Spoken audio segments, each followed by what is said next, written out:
उपनिषद का मतलब, जैसे कि अभी हम लोग क्या कर रहे हैं, हम बता रहे, तुम लोग सुन रही है। इसी तरह पहले के जमाने में जब गुरु शिष्य को बता रहे होते थे, उसे हम लोग क्या बोलते हैं? उपनिषद। इसी के बारे में बताया गया है। The mighty Himawant is ours, there is no equal anywhere on earth. The generous Ganga is our, which other river can match her grace. अभी बताए थे तुम लोग को, हिमालय कहां पे है? सिर्फ हमारे मातृभूमि पे। इसके अलावा हिमालय जैसा पर्वत और किसी देश में है क्या? तो हिमालय जैसा महान कोई और पर्वत है? गंगा जैसा पावन नदी कोई और है? और गंगा जैसी पावन नदी कौन से देश में है?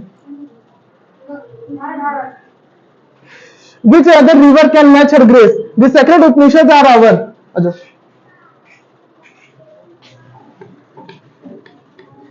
सेक्रेट मीन्स होता है तुम्हारा पवित्र,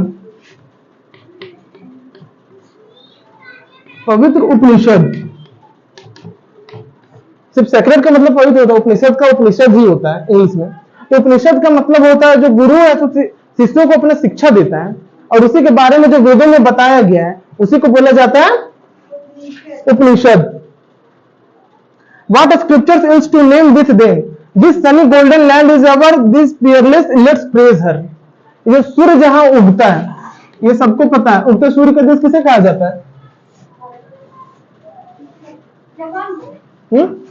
पता नहीं, हमको भी नहीं पता, बता के क्या करना है। इतना जान लो कि सिंपल, जब भी ऐसा सूर्य का देश बोला जाता है भारत को, क्यों बोला जाता है? इसके पीछे रीजन है, क्योंकि शुरू से हम लोग मानते हैं कि सब लोग मानते हैं सूर्य को साइंटिफिक रीजन, मतलब कि सूर्य क्या है? एक वैज्ञानिक कारण है। सूर्य जो उगता है या फिर डूबता है क्या है? वैज्ञानिक कारण है। लेकिन हमारे यहाँ क्या माना जाता है? धार्मिक कारण। सूर्य को हम लोग क्या मानते हैं?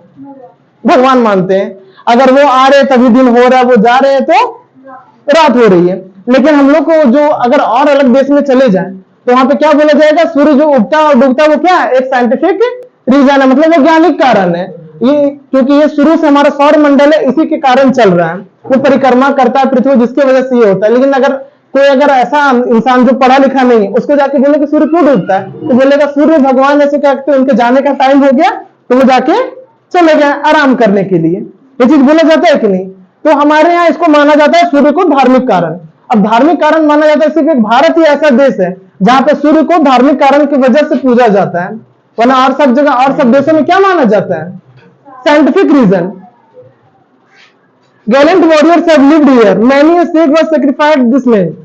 Then divinest music has been heard here, and here all suspicious things are found. Here Brahma knowledge has taken root, or the Buddha reached his Dhamma here. Of hoary antiquity of Bharat, see peerless at praise her. ये सिर्फ ऐसा। अब ये हो गया था, हम शुरू में बताएं जो प्राकृतिक संसाधन है इन लोग, उसके बारे में। अब बताते हैं लोगों के बारे में। ये ऐसा देश है जहां पे ब्रह्मा ने ज्ञान प्राप्त किया है, ब्रह्मदेव जो हमारे ईश्वर है।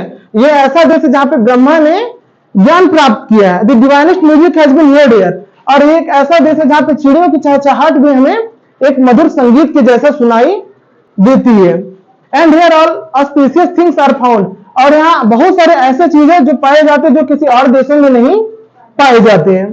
Here Brahma knowledge has taken root. यही एक ऐसा देश है जहां पे ब्रह्मा को अपने न्याय, मतलब ब्रह्मा को अपने बौद्धिक स्तर के बारे में पता चला। बौद्धिक स्तर मतलब ब्रह्मा को अपने ज्ञान की रास्ते के बारे में पता चला, मतलब वो किधर से जाए जो उसको ज्ञान की प्राप्ति हो।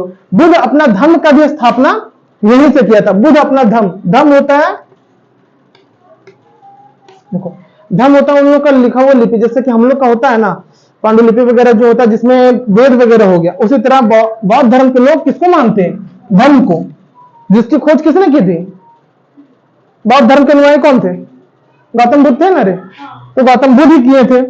Of hoary antiquity of Bharat sees peerless at pleasure. यह हमारा देश इतना महान है, आओ इसकी संरचना के बारे में हम इसका गुणगान करें। हमारा भारत और लैंड, भारत का मतलब तो सिंपल सबको पता है, लैंड का मतलब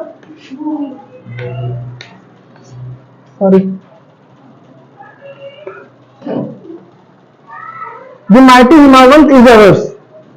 There is no equal anywhere on earth. The generous Ganga is ours. Which other river can match her grace?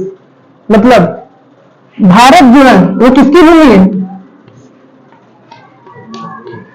Himalaya की। किसकी भूमि है? हिमालय की। और कौन सी नदी की भूमि है? गंगा। और गंगा जितने पावन नदी, क्या उसकी जैसा कोई दूसरा नदी है क्या? तो यहाँ पे बताया गया कि माइटी माउंट इज अवर्स, मतलब जो महान हिमालय वो किसका है? हमारी भूमि पे है। There is no equal anywhere on earth, और महान हिमालय के जैसा हमारे देश में या हमारे देश के अलावा और कहीं पे भी नहीं है। द जेंडियस गंगा इज अवर, पावन गंगा ये भी किसकी है? हमारी है। Which other river can match her grace, और कोई दूसरी नदी उसके पहुंच तक पहुंच भी नहीं सकते, मतलब उसकी जितनी पावन क्षमता है वो किसी और की नहीं है। This care Upanishad are our, Upanishad तुमने हिस्ट्री में पढ़ी होगी, उपनिषद 7 क्लास में चैप्टर 4 या 5 में, इसमें नहीं दिया होगा, जैक बोर्ड में दिया होगा, हिस्ट्री का बुक है। अरे जैक रे, सब में वो उपनिषद पढ़ना ही पढ़ना होता है, हा? कोई दिक्कत नहीं उससे। What the scriptures is the name with them, the sunny golden lamps is our, she is fearless, let's praise her। देखो इस पूरा पैराग्राफ में हमारे इंडिया के बारे में बताया गया कि इंडिया में क्या क्या चीजें हैं जो हमारे लिए महान है। वैसे तो सारी चीजें महान है, लेकिन जो सबसे इंपॉर्टेंट चीज है वो क्या है? हिमालय और इन्हीं के बारे में बताया गया। और इसके बाद अगर कोई चीज है वो क्या है? उपनिषद। इसको रुको।